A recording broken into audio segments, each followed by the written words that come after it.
ଅଲେକ ମହିମା ଶରଣମ୍।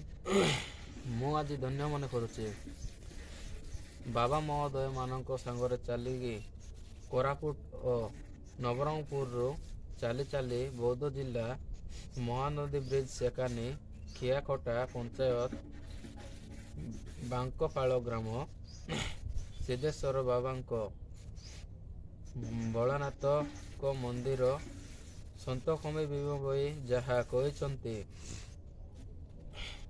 ରହିବାକୁ ଗୁହାଳ ଢେଙ୍କିଶାଳ ଓ ଅସମୟରେ ବୃକ୍ଷମୂଳ ଘଞ୍ଚ ଜଙ୍ଗଲ ଦେଇ କିଛି ନ ମିଳିଲେ ଶୂନ୍ୟ ଆକାଶ ତଳେ ଶୋଇ ଆସୁଛନ୍ତି।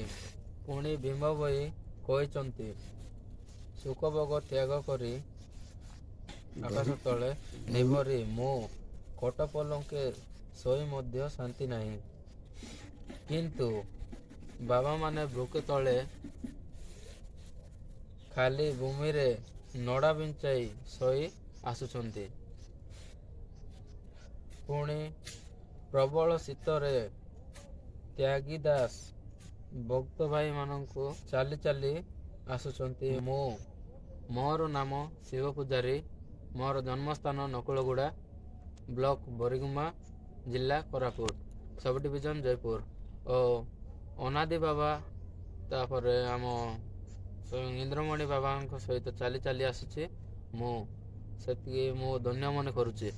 ତ ମୁଁ ଆପଣଙ୍କୁ କିଛି କହିବା ପାଇଁ ଚାହୁଁଛି, ଆମ ଭକ୍ତ ଭାଇମାନେ ଯେତେ ବି ଅଛନ୍ତି ସବୁ ଖୁସିରେ ଅଛନ୍ତି। ଆଉ ଯେତିକି ବାବାଙ୍କ ସହିତ ଚାଲିକି ଯାଉଛି କେତେ ଆନନ୍ଦ ଲାଗୁଛି। ଆଉ ଏମିତି ଏଇଟା ରହିବା ଖାଇବା ବି ବହୁତ ଭଲ ଅଛି।